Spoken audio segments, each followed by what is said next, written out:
There she is. All right, wonderful. Okay. Hello, folks. Hi, welcome. If you're here for our event with Marc Anthony Richardson and Carolina De Robertis, you are in the right place. We're going to get started in just a moment. First, I'd like to just say hello and welcome. Thanks for joining us. My name is Cara Johnson. I'm the events coordinator for Green Apple Books in San Francisco, here in San Francisco, California. Before we get started, I wanted to tell you about a couple of events that we have coming up. On Saturday, August 28th at 3 p.m. It's an afternoon event special for us. Roxanne Dunbar-Ortiz is going to be joining us virtually to discuss her latest book, Not a Nation of Immigrants, Settler Colonialism, White Supremacy, and a History of Erasure and Exclusion. Dunbar-Ortiz is a legendary Indigenous studies scholar and activist who you might know most as the author of An Indigenous People's History of the United States. And she is going to be joined by Kim Shuck, who is our former San Francisco poet laureate. And Kim is also going to be reading some poems for us. So that's this coming Saturday at 3 p.m. It's going to be really special. We hope you can join us. If you're interested, you can find the registration for that on our website at greenapplebooks.com/event. We have a full calendar there. Most of our events are free unless stated otherwise. So that being said, if you can, please do buy books. Please do buy them from us or another beloved independent bookstore. I can think of at least 2 books that you might want to purchase if you are interested.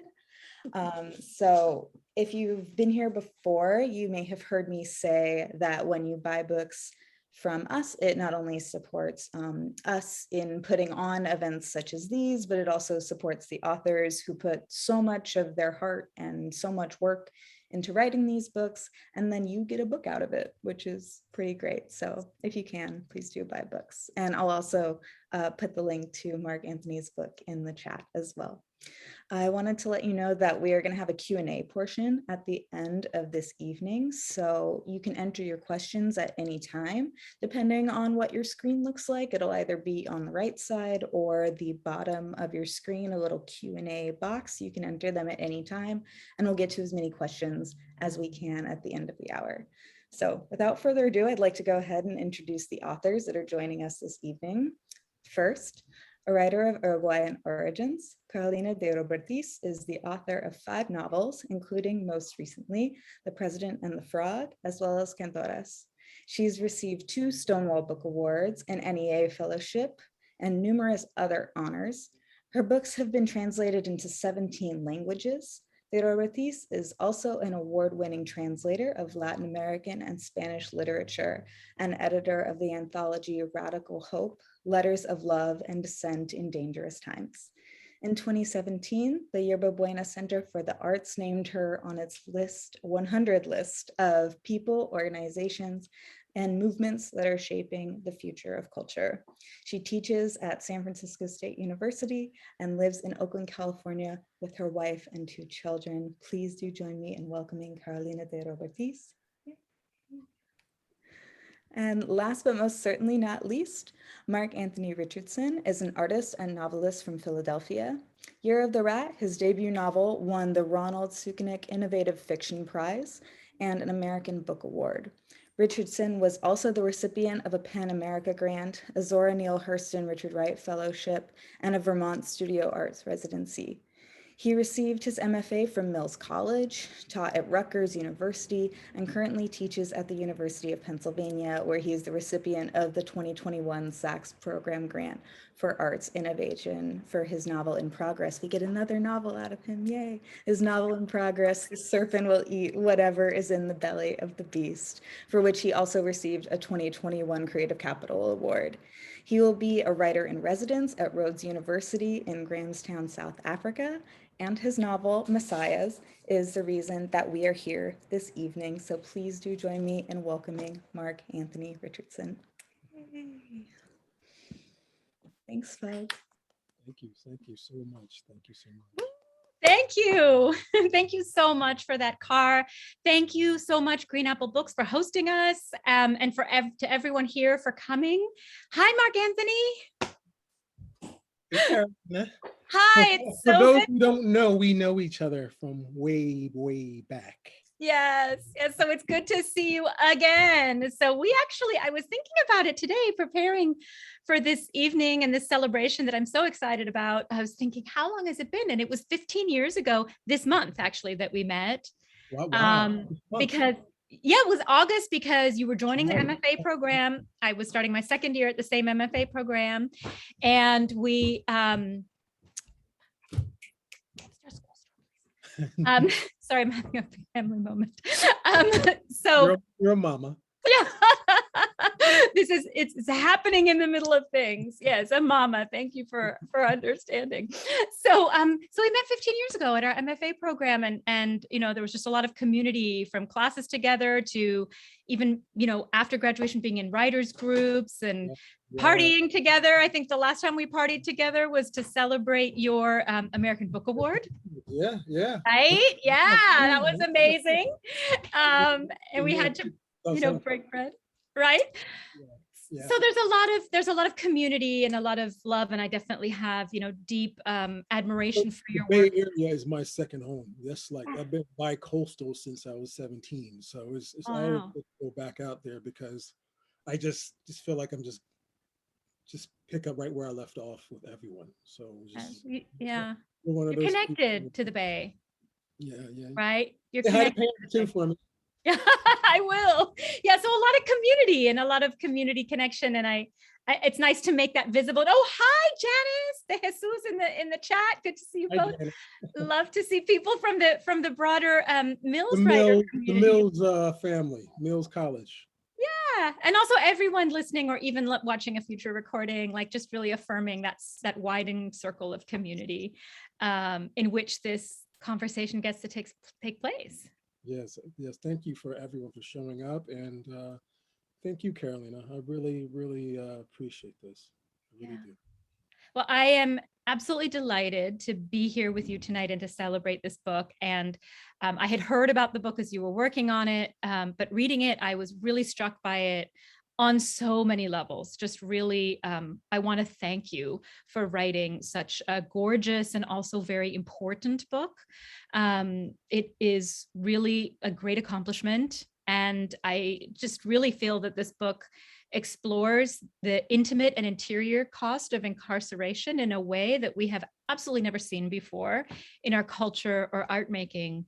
And it just brings one really urgent voice to the greater conversation. It's not just about incarceration, though. It's about love and erotic bonds and race and barriers and connection and the mysteries of human consciousness in an unjust world. And all of that is articulated in this very powerful lyrical prose that's really exquisite and graceful. So I'm really excited about this book. I encourage everybody to reach for it, to buy it, to love it, to swim through it, to buy it from Green Apple Books and support this incredible indie. We have a note in the chat saying, Marc Anthony, that you're kind of quiet. I don't know if you're able to turn up your mic at all. Okay. Let me.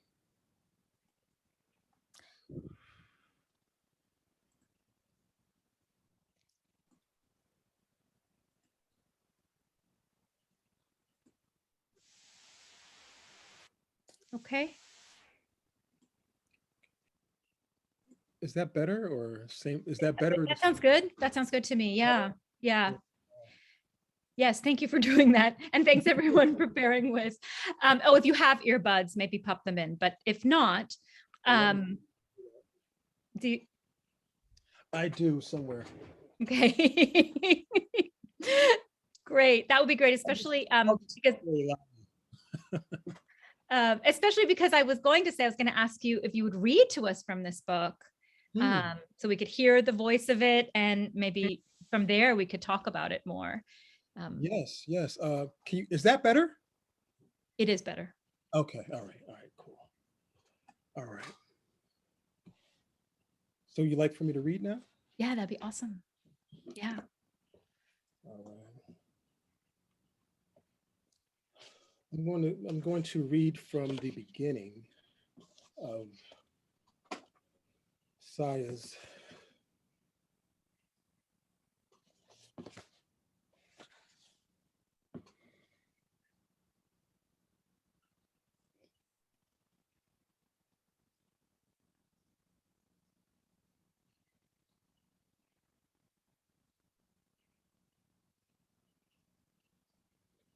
Once a man becomes a wife, they are a new creature and should be addressed as such, he says to her. Whispers.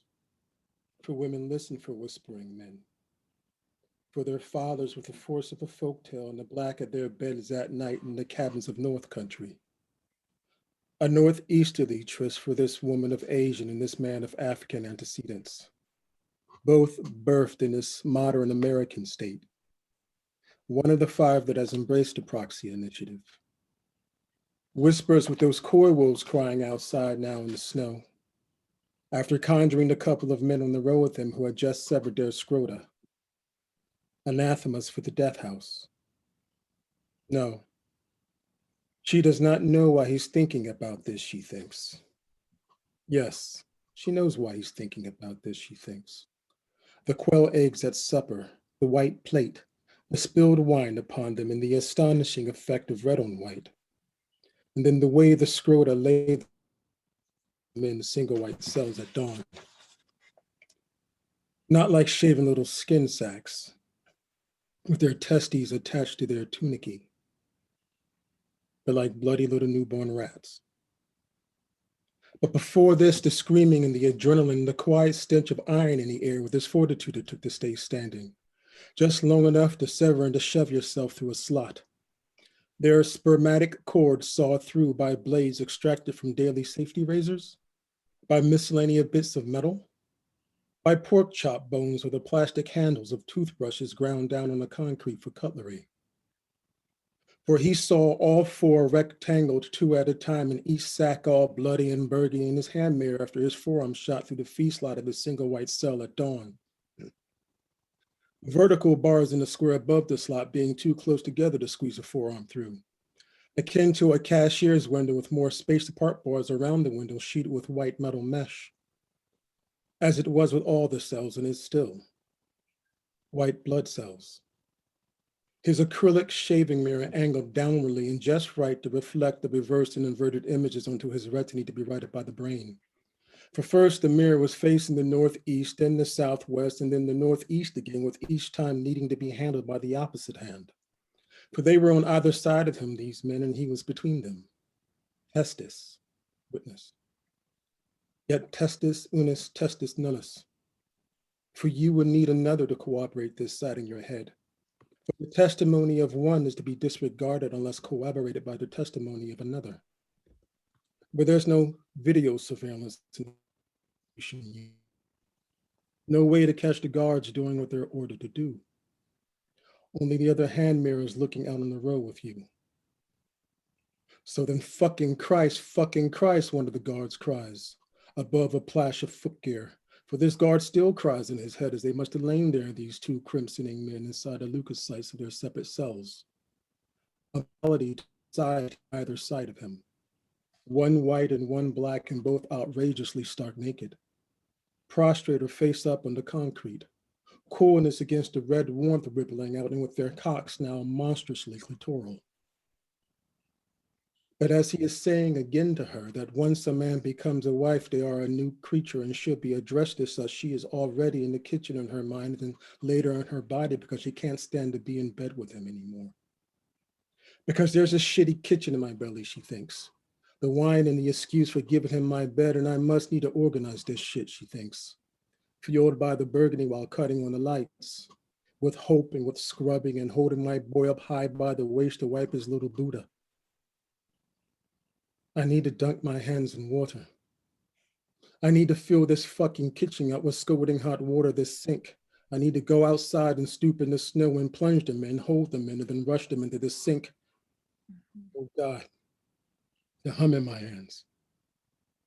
Burn. So there is a scalding after she rushes in and she is calm and thinking of that sea again. I need to think of the sea every now and again, she once wrote to him. For I am forgetting him. I am not normal. I need to feel the warm seawater like bathwater, for I never want to forget how warm the seawater was.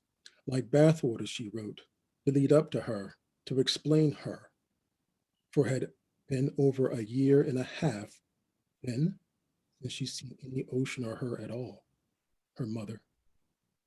And now over 3 years have passed. Nor forget the clownfishes I saw swimming inside of it, deep sea diving. Those small orange bodies with their bold white vertical bars accented by black. How those protandrous tropical harlequins can engender both genders and live symbiotically among the death sting of the sea anemones. How the biggest fish, the queen clownfish, the only female fish in a school of male fish, stresses the next biggest fish, the male mate, and stresses the male and stresses the male to keep the mate male, who then stresses the remaining males. Being born males, the decrease of cortisol will turn the males into females. But when she dies, she is bound to die. The male mate will become larger and rise to the rank of the female alpha stressor, whereas the next biggest will become larger and rise to the rank of the new male mate. But by and by, as this cycle began afresh in his supermax, he wrote back, responding to her missive, rendering of her vaginal scent smeared across it, his spent semen smeared across his. The hierarchy is reversed. It is the least of the males who are turning female in their standard prison attire. Orange accented by bars painted white while living among the sting of the death house for years. The administration and the warden and the guards have all stretched out those men, those lovers, so supremely those lovers who will never touch each other from separate cells, that I, who was centered between them like a muscular pump, could feel them both thrumming their deoxygenated desires through a heart that just had to oxygenate and deliver them respectively and readily and aided and abetted them unknowingly. The dawn of that double self-castration, when the light is coming through the windows and stretching knife-like down the corridor to our road, to my doors when we do it, he wrote back. He must have wrote back, the black lover to the white, or at least as I imagine him, because neither of them had a watch nor wanted one, and he would romanticize the moment as only a madman would do. I hated that note, those notes. For there are no clocks, no cameras, no way to catch the guards doing what they're ordered to do, as guards are wont to do, to keep the quiet in here. I hated those notes. As you know, I have been on this road now for over a year, but they, the black lover and the white, have both been here for over a decade, and the dead man before me in this cell only did it for something from the commissary. Aided their correspondence for a pack of gum, a candy bar, a couple of cigarettes, which could have been passed along as well. I did it for free. Though I could have been caught, I should have been caught and consigned to administrative segregation, thus losing my daily hour outside inside a kennel, among other things, and my good standing too. For returning to solitary requires less justification than when a man first entered it. That space with no sound, no soap, no sunlight, only the dim lights of an fluorescent twilight as you lose some eyesight and your perception of depth. The phenomenology of an alien world where the nimbuses of a lover's nipples hover above you and the shit beside you, and the silence is often broken by cockroaches and mice scuttling around like the sound of the shells being peeled away from your hard-boiled eggs, where every little detail is constantly eating you alive. The smell of the aftershave of a trial witness, the bags under a mother's eyes, the smirk of an arresting officer, the smell of bacon. A corner you could have turned into bed bugs, a breath being the dinner bell. The carbon dioxide is held in sleep and is waking up to their Lilliputian shit smeared across the sheets, each having swiped the blood payment. Everlasting vigilantes that can fit into a crack the slimness of a credit card. Yes, he wrote this, the man, but not for the woman, for fear of the officials. For with a few sheets already written, for this reason, he had ended the missive after writing while living among the sting of the death house for years and just signed off with his disgust. Disgusted at what wasn't inveighed against and never would be. Yet throughout that night, on separate sheets, he continued to write and reread and rewrite, as writers are wont to do. Words he would destroy soon after he was finished with them before falling asleep, only to rewrite them again the next night and on later nights, destroying them every day, though the writing was still a terrible risk, for his cell could have been tossed at any time. But he had needed to write them, so he wrote and destroyed and rewrote them after memorizing what he would always have to undo.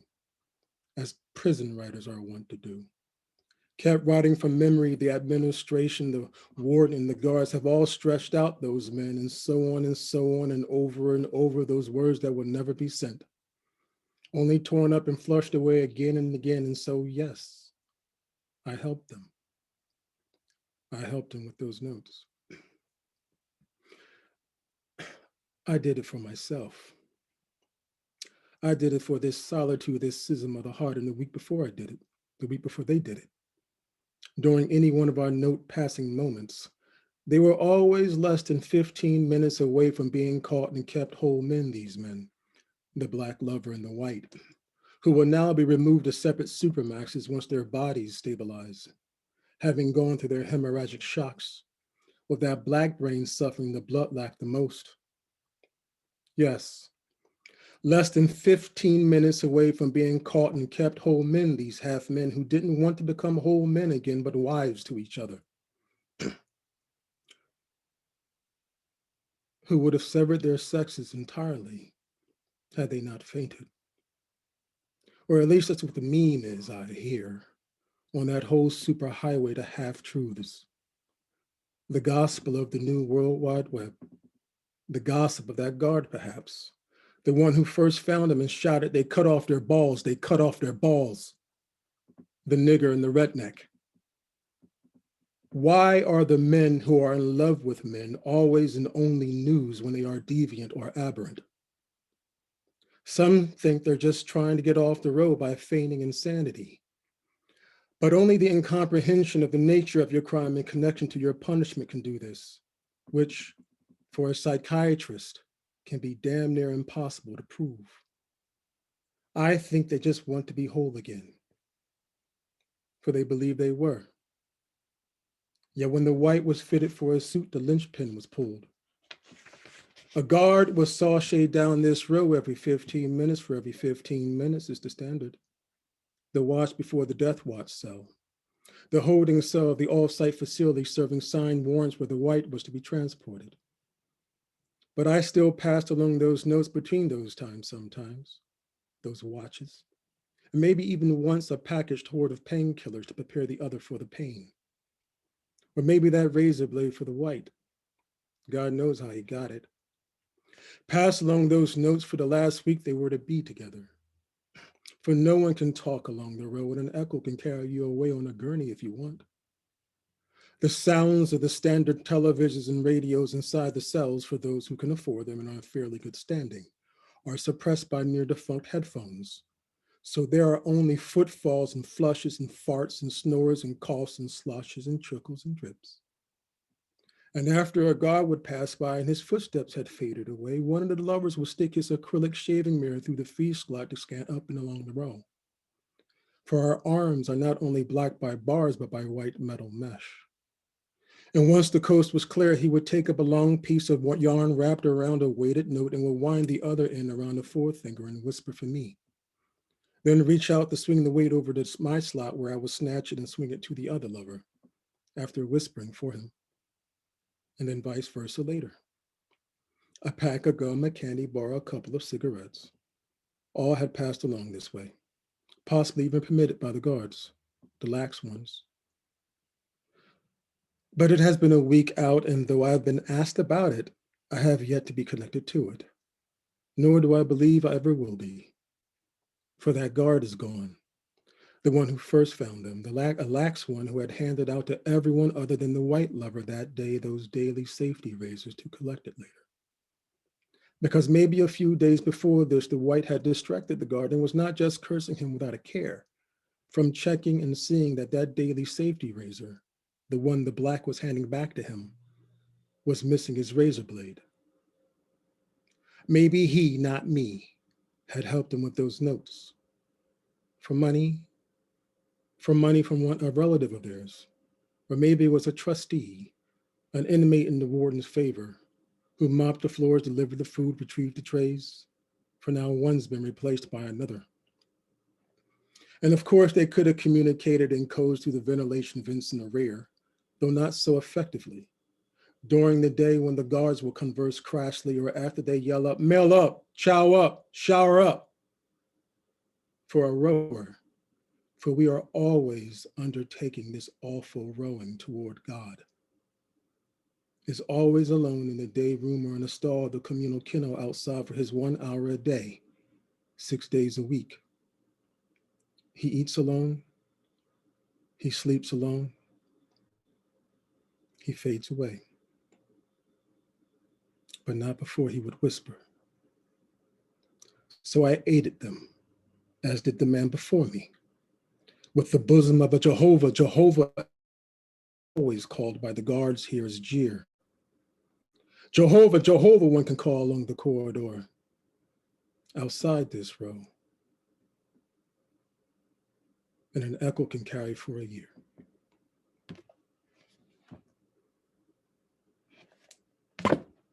Thank you.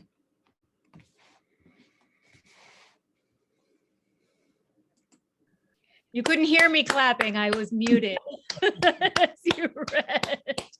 It's the crickets. Thank you. Thank you for bringing us that. The opening pages of the book, there is so much there. You know, from the language to the world being created. Yes, aplauso, aplauso. And the worlds of these characters being built from the very get-go so vividly. We're in the cabin with this man and this woman, and we're deep dive into consciousness and into their memories and innermost thoughts, which creates this extraordinary intimacy. And then I'm also, as you were reading, I was thinking about the structure of the opening, where you have this extraordinary intimacy, a man and a woman in a cabin in the woods. Mm-hmm. One is formerly incarcerated, the other has a secret in relation to the world of incarceration. And then the opening is actually also about this parallel story of lovers, right, which is the two men in prison, and this very dramatic thing that they did. And there's this line, I underlined it and put a star. I don't know if you can see it. I've got this blur, but it's underlined and starred in the margins. And you read it. I think they just want to be whole again. Yeah. About these men who commit this act. And I put a star because I was like, is this also about the main couple? Right? Yeah. I think they just want, can you talk about that? Carolina, I'm going to be honest with you. Yeah. I didn't know what the fuck I was writing about when I wrote about that. Really. About the two men, you mean? Yeah, I didn't know what I was writing about. I heard a story. Michelle Alexander, who wrote The New Jim Crow. I saw her speak at the University of Pennsylvania. She was my lawyer at one time. Oh, wow. Out in the Bay Area from a police incident. But we just became friends. And I went to see her. And she was talking about an incarcerated man who was in solitary confinement for so long that he severed his testicles and he pushed him through the feet slot. That that came from a story from Michelle Alexander. Yeah, and it was an article full of fucking people, and I'm like, what the fuck? And I'm like, wow. And I just took it. Wow. No matter what she said afterwards, that just stuck in my head like a bullet, and I just carried that around for a while. And so when I opened up that beginning with the man and the woman in the cabin, there's something about, I realized maybe a couple months later, actually a couple months later from now, that I was writing about the Garden of Eden, the allegory of the Garden of Eden. And I remember reading what Ernest Holmes, he described it in a way, the allegory, in a way that I'd never heard it described before, as Adam, Eve, the serpent, and God are all aspects of one existence. I've never heard it explained that way. The man representing the objective self, the women representing the subjective life, the serpent representing the life principle through the lens of materialism. And God obviously is your higher self, the one that knows without knowing.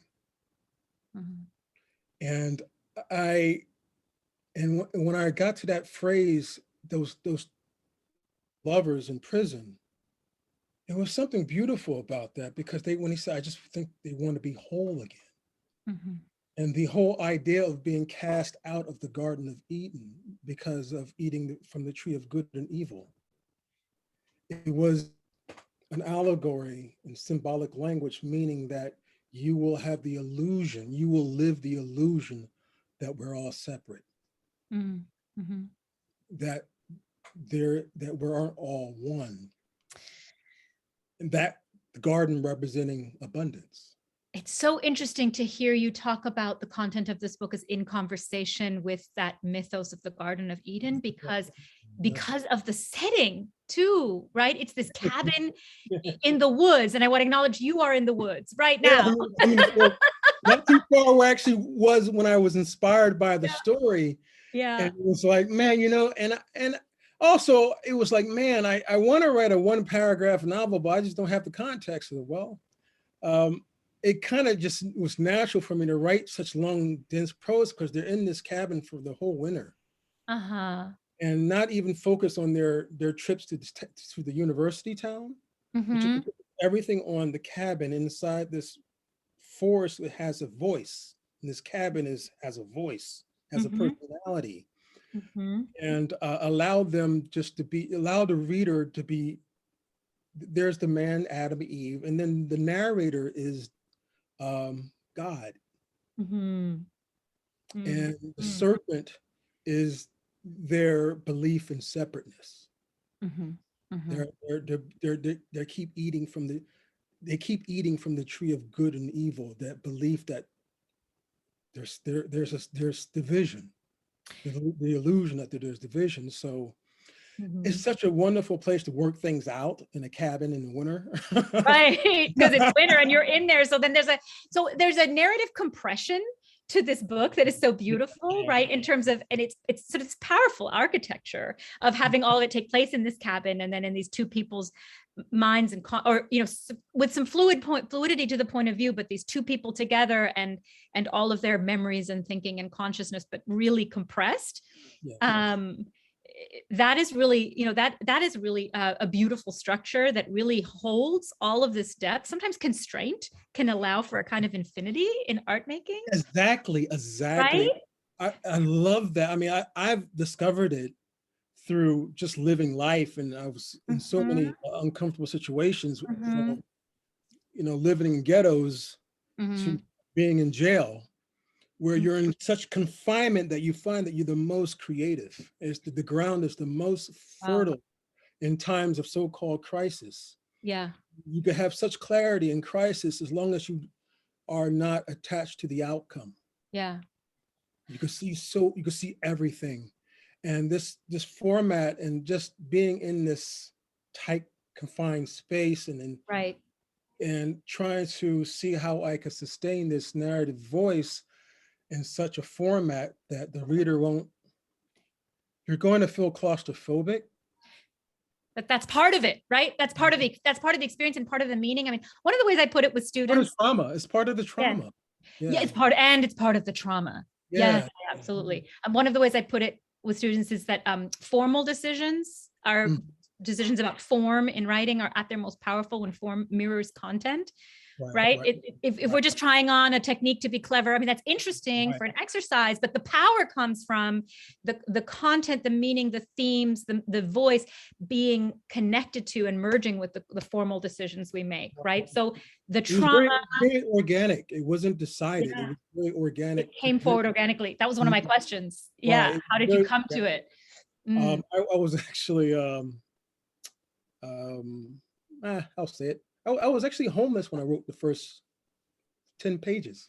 That's so powerful to say, Marc Anthony. And a friend of mine, I just came back from the forest for after 2 months, and I didn't have a place to stay when I came back to Philadelphia. And a friend of mine put me in a hotel for 4 days just to get my head straight. And instead of looking for a place to stay, I just wrote those first 5-6 pages.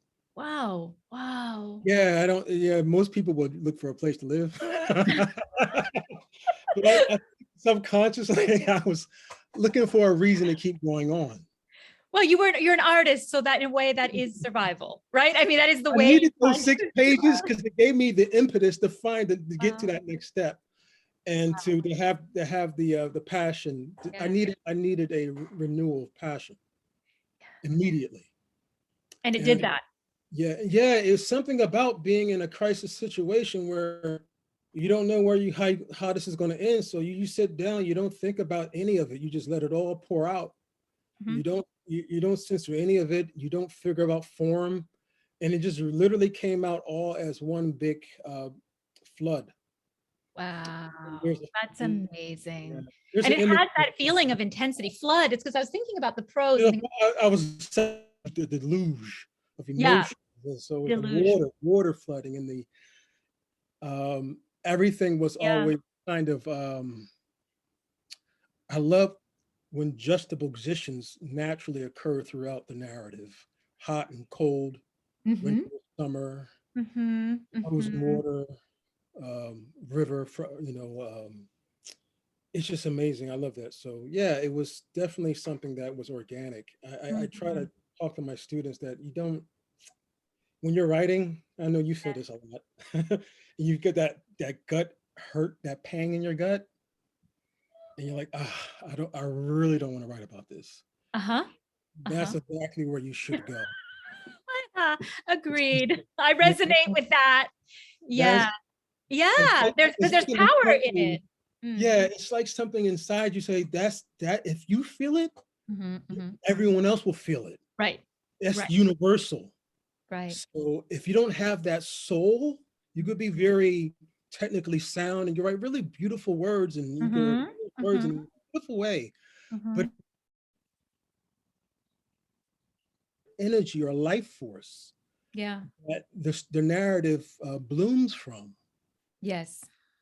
then it's going to be a really nice shell.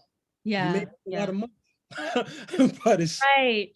you know, it's Well, I just, definitely feel that in this book. And it's interesting. You said deluge, you said flood. And I really felt like there was this river-like sensation to sort of almost riding the prose, swimming through the prose. I felt like the prose was like a river, a great big river with a very strong current, right? So there's sort of this little urgency of it, and it really carries you. I love it. It really You love carries it. you. And there is a dramatic arc. You might think, oh, it's all Yeah.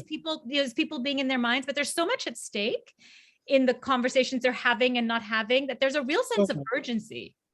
So many emotions at the same time. Yeah. Yeah. Um, from joy to pain to anguish, it's like, my gosh, I feel like I'm going mad in a very happy way. You know, Wow. it's really it's the closest I got to dancing as a Mm, writer. mm, You mm, know, and everything's on the tip of the needle. mm, You know, and mm. I remember uh, just the juxtapositions of the lovers, the man and the woman and the man, the two lovers in prison, the koi wolves, which are like liminal beings. They're part coyote and part wolf. Yeah. Yeah. I'm obsessed with liminal, that threshold, something that stands at the threshold, Mm-hmm, and mm-hmm. it's such a powerful moment. I'm What such obsesses you about that? What obsesses you about that which stands at the threshold, or um, those who stand at the threshold? probably because I'm Sagittarian, you know, half half human, half animal. That's a liminal being. Yeah. Um, but something about that is where I think later in the book where a saxophonist is talking to the woman Mm-hmm, about what he calls sustained intensity, which equals ecstasy. And mm-hmm. he likened circular breathing when he's playing the saxophone Yeah. Yeah. to being in the middle of a pool. And you're in between the shallow and the deep end, and you're in the middle, and your toes are just touching the bottom, but Uh, they're at any moment you could be swept to the deep end, or you could easily you could walk back to the shallow end. If you could hold when you hold that the in between, you're on the threshold, and that's the best place for the creative to be. Whether you're an artist or a creative in another form of way, we're all mhm. creatives, Word. and Word. Word. Yeah. the God within. Mhm, mhm. And I'm really interested in quantum physics too, when they're talking about the void inside the atom Yeah. and the fact that there is no matter. There's only Yeah. energy and vibration. Yeah. And I love riding the vibrations and trusting it and not having to direct it. Mhm, And when a poet friend said of mine, his name is Thor, He said, the job of the artist is also to know when to plug out, Hmm. what to plug into and what not to plug into, and when to Yeah. plug out. And Right. that's when you become a true master. You could let anything flow through you, as long as it's Right. love. As long as it's love, you could Right. channel it. Then it can flow through you. And you sort of know, like listening to what kind of channel it's coming through. I would love to ask you one more question, maybe two, but it might just be one. And then we'll see. There's so much richness here and in Keep this it flowing, exchange. keep it flowing, keep it flowing. Yeah, we exactly this river will keep flowing. But I want to say before I keep going that we are absolutely making time for Q&A and questions. I know there's one question that came up in the chat. Please feel free to write your questions in the Q&A box of the webinar. And then in a few moments, I will pull. Oh, good. There's some questions in there already. That's perfect. So we are definitely making our way to that point. So if you have a question percolating, feel free to type it as we keep talking. I wanted to ask you about, well, okay. Which one do I ask you about? One is both simultaneously. Let's see if I can. Well, let me tell you what they are then. Yes. I was wondering if you could tell us more about the proxy initiative. I'll put that question out first, because that's part of the premise of the book. Right. And, because we are in this cabin and we're centering this intimacy with the characters, it's all happening sort of in the periphery.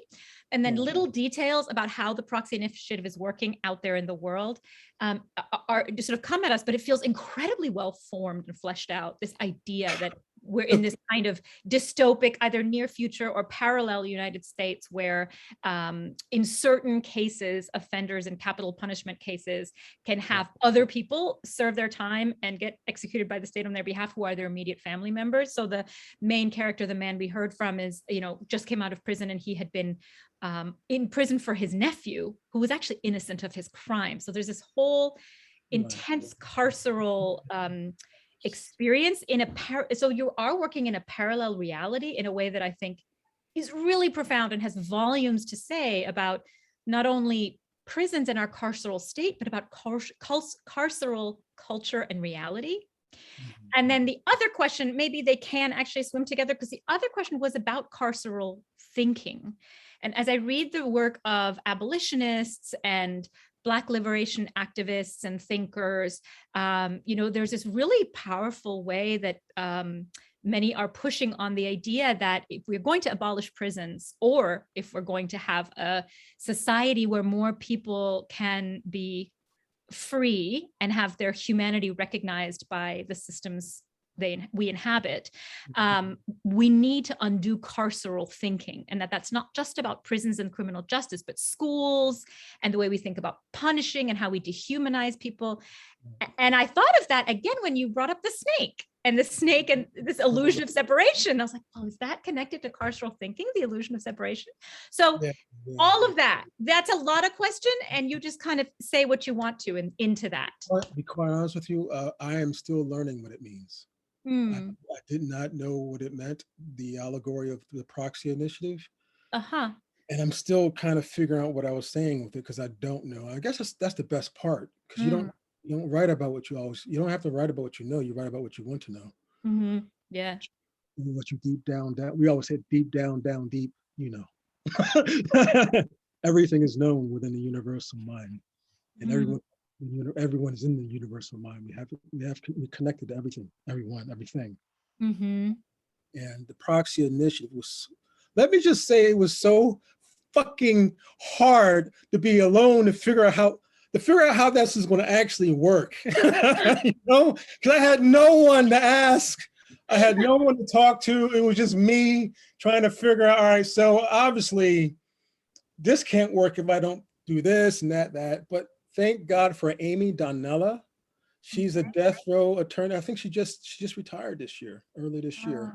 She was a death row attorney for over 3 decades. Amy Donnella from Philadelphia. Thank you, Amy.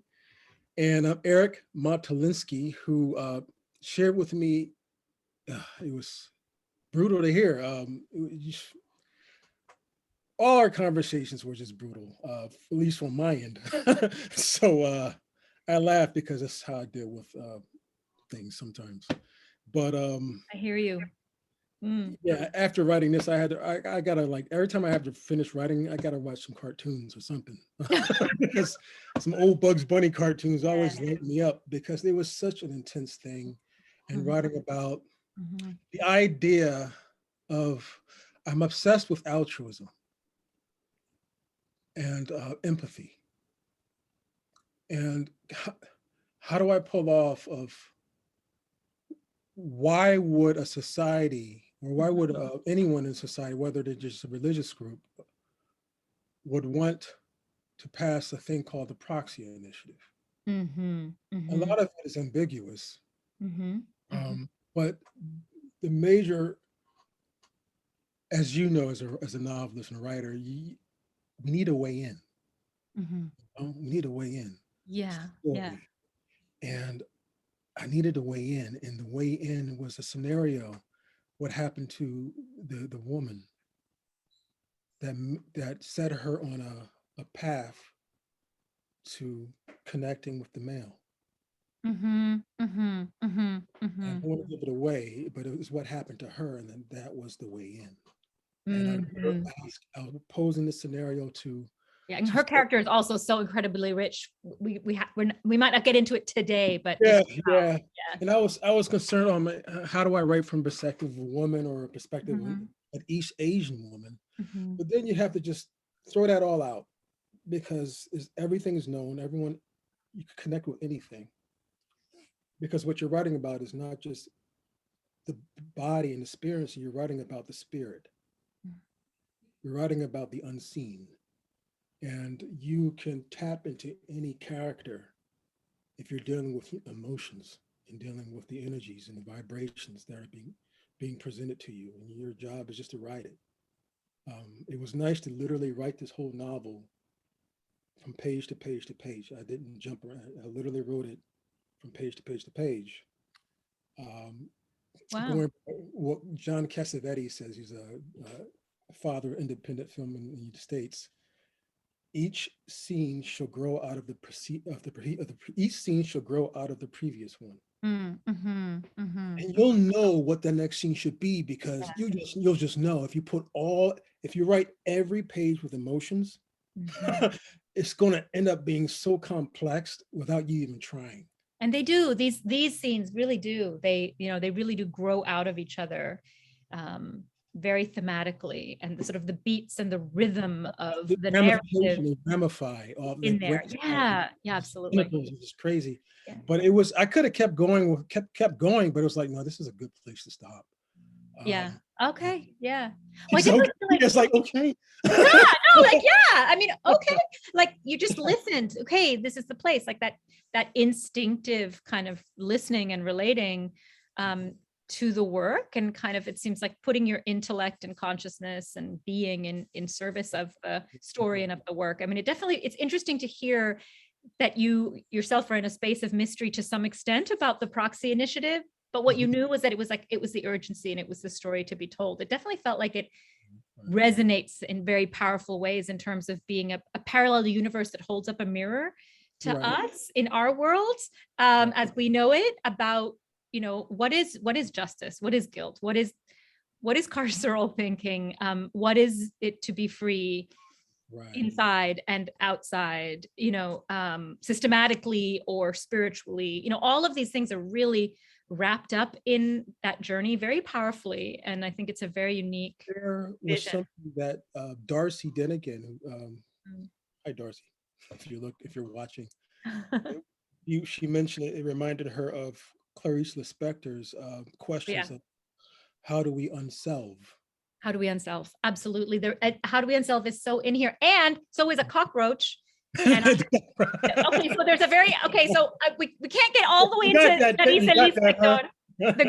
The great Brazilian writer Clarice Lispector. I wasn't even planning that, because when you read all these writers, they're gonna come out. But there's a very powerful and important cockroach in this book. I circled the word cockroach. I was like, Lispector, and it was sparking. That was a dream I had. Yeah. Oh. I put all the dream sequences are dreams that I've had. Really? That dream? You had that dream? I had a dream. Wow. The dream. Wow. I'm not going to give away what the other dream that No. two dreams the women had, and the dream that Yeah.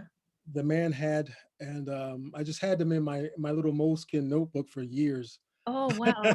And Wow. one of them I actually had when I was writing it, and I said, "Oh, this is pretty good." So for readers, that's going to be a very delicious tidbit that when you go through the book, if you haven't read it yet and you get into those dreams, it's like, wow, these dreams actually happened in a real dream. And for those who don't know, the reference to Clarice Lispector, just to bring it onto the table and uplift it for everyone, is The Passion According to GH is the novel. Thank you for that Right. little. That revolves around a meditation on a cockroach for many pages. Cockroach So dream. deep. I remember Yeah. that dream, and I woke up. It just hurt my heart.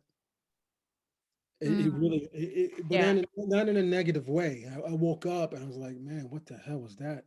Yeah. But I felt it. I felt it. Mm. It was almost part of me wanted to not even write about it, just kind of want to leave it to myself. Yeah. You know?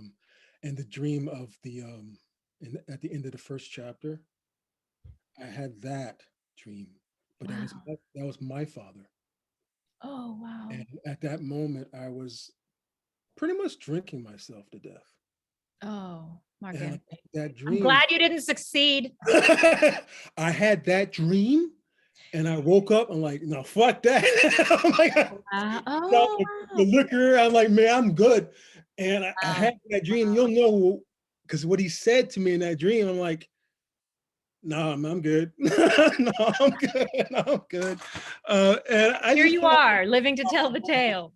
Well, but that, it's living to tell the tale. So, everything that so-called is adversity is just another portal. Yeah. It's all how you think about it. It's neither good nor bad, but thinking makes it so, Shakespeare. So once you understand your thought processes and how you not label your emotions, good or bad, or I shouldn't feel that, just watch them as if you're watching a river in the sunlight. You're not trying to act on it. You're just simply watching the train, the flow of thought, flow of memory you're not detached. You're just non-attached. They're two different. Detached is no emotions. Word. Yeah. Non-attachment is emotions, but they're not guided by emotions. It's just, you're not affected with the outcome. Yeah. So it's a beautiful space to be in. It's a beautiful, it is the creative space to work from, the creative space to move from. So yes, and to keep moving. Absolutely. So much. I love that. You know how it is sitting alone with your novel for years, and you get it. Oh, absolutely. And there's always so much more than can possibly be said, into the night, right? But for the purposes of this space, let's move up to some audience questions. Let's go. So we have a question from Keenan Norris. Oh, no. I'm not answering anything from Keenan. Thank you for joining us, Keenan. So for those who don't know, Keenan Norris is an excellent writer. His new novel is, it came out this year, I think in June, The Confession of Copeland Kane. See if you can get it from Green Apple Books. Great idea. And Keenan is also a Mills community writer. So that's a beautiful confluence. And as I said, the community circles overlap and expand here with all of us that are present. So he says, Marc Anthony, this is such a powerful journey into the minds of people. Agreed. Can you talk about exploring the disintegration of gender norms in what would appear to be such a gender normative space, i.e. prison? Oh, that's interesting. Yeah. Yeah. I don't know how to approach that. Well, just approaching the book mostly spiritually. I wish I could find another word for that. That's not attached to like religion, because I'm not religious. I'm very intuitive. It was more approaching the story from a bodiless standpoint. But when the part I read, obviously there's, especially in prison, gender norms are just so rigid. And at some point, in some senses they're not, but they're still mixed with some sort of distortion. It could be beautiful, like the love affair between these two lovers. It could be beautiful, but it's distorted. And you don't know if it's pure, if it's birthed from that distortion. Mhm. Um, maybe it's not so much, but yeah, I wouldn't know, because the man and the woman, when I was writing the novel, I always knew that they were the same person. You Mm. know, Mm. they're the same. Just where we're talking about the allegory of the Garden of Eden. Mhm. They're just aspects of the same being. And God not being a being, but a state of being. Mhm. Mhm. Love, love. The garden is the garden is that, and they are the garden. The garden is all there is. It's the isness. So And that's when the disintegration of gender norms, is entering the isness, which we transcend the yeah, yeah, boxes of gender that society would put on us. right. Right. Because we coming from a scientific perspective, energy was never created, Mhm. therefore it can never be destroyed. So before we before these bodies were developed for us, even in the womb, we're both genders Mhm. or non-binary. I was focused on the energy that came before and that will continue after the body. Mhm. Mhm. Mhm. That's the internality. Um, and I try to address the layers, but not to get caught up too much in the layers, Mhm. because ultimately it's like an onion, you know. You could cut off a bottom of onion, plant it, and it'll grow another onion, you know. Yeah. You know, but what's at the core of an onion? Right. It's nothing. And yet that infinite nature of isness within the characters of different genders is also juxtaposed really elegantly with the way that society is treating genders, right? Like more female people become proxies, right? And carry the burden of other people's Right. crimes, right? So you Yeah, also have this way that you're really interrogating the way that gender yeah, is operating in systematically, yeah. and then juxtaposing it with this infinite transcendence that is within, which I think is really, really Yeah, beautiful. you can tell you, it's so much I haven't gotten. I'm gonna go back and figure out what I was trying to say there. And I'm just convinced that we're always trying to tell ourselves something. The Right. subconscious. We're always trying to Yeah. break through the barriers that maybe the ego has that the ego builds up the walls to protect itself. Well, that actually leads us perfectly into our last question. We're just going to take a couple more minutes for one more question, and it's from Dallas Fletcher, another member of the Mills writer community, just like really representing. It's really beautiful. So, hi, Dallas. Thanks for being in the space. And Dallas says, so delighted to see and hear you both. Igualmente. Marc Anthony, in what ways would you say your writing has evolved over your career? And in what ways has it stayed the same? So maybe, since we just have like 2 minutes, maybe it's like one way it's evolved and one way it stayed the same. Okay, the way it's stayed the same is exuberance. I'm always an exuberant um, personality. When I'm not at home and being like a house cat. But yeah, it's the exuberance. It's something about the exuberance, and every page has to come out and affect you in some way. It doesn't have to be so pronounced, but Mm, uh, it just naturally comes out of this lust for life, uh, mm, and how it's evolved. Control, mm, mm. control. You could got to control the exuberance a little bit better. Uh-huh, Where you uh-huh. don't necessarily you guide it. Mhm, Even if it wants to go, you don't always have to direct it, but guide it to where it's going, but in a more controlled way where it's not too messy. But I love writing at first, and I love keeping everything messy, like mm, like a mhm, child playing with watercolors. And this mm, I love watercolors because the sentences in this book bleed together, And I love the bleeding of the thoughts, the man and the woman. Everything's kind of the boundaries, the delineations are slowly dissipating. And there's moments where, in moments of exuberance or anxiety or intense emotion, where those lines disappear for a moment. Yeah. Yeah. So I love that. I love that sort of like keep the exuberance and yeah. build the control. That seems like an amazing way to build up your writing life. It's just, you gotta be able to, because if you don't have a passion for what you're writing, if you're not really passionate for the years it's going to take you to get it completed.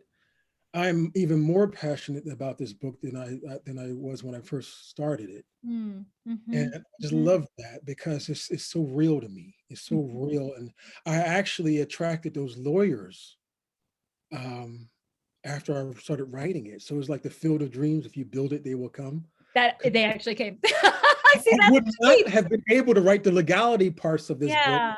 I don't know about death row. I never lived on death row. I would have asked, I wanted to go to death row just one night. But experience it to like, let me out, you know, and then leave. Make sure I get out, you know. But the lawyer, Amy, was like, you know, they don't usually let people do that.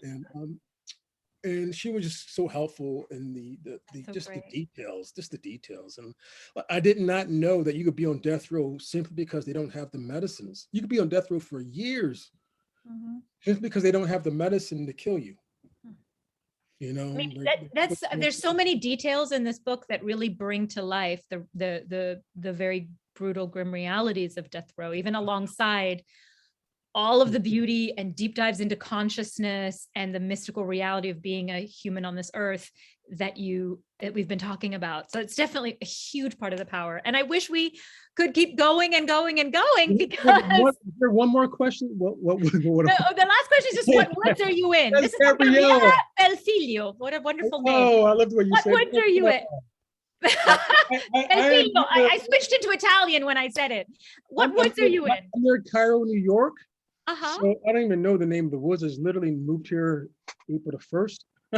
So yeah, I mean, there's some woods, it's forest, so it's dark, but it's really nice. It's really nice. You can feel the I love nature. I just love being in nature. So I am no longer a city boy. Never again. Okay, never again. In the woods. Beautiful. Thank you. Thank you so much, Marc Anthony, for doing this with me. Thank you, Car. I don't know if you're coming back on stage. Yeah. Hello. I really appreciate this. Thank you so much, Carolina. I mean, we have to do this in person at some point. Yes, I hope so. To be able to see everybody and to hug everybody. Just stay strong, stay vulnerable. Vulnerability is strength. So this is the best time. The ground is the most fertile in times of crises. Most fertile. So you kind of dig deep and find that alchemist in you, that sorcerer, that sorceress, that mystical, child. That's a great offering to end on. This has been such a joy, Marc Anthony. Over to you, Car. Thank you both so sincerely for joining us. This is a true gift. You know, one thing about the pandemic is that we get to be bi-coastal here right now, which is that's science is amazing.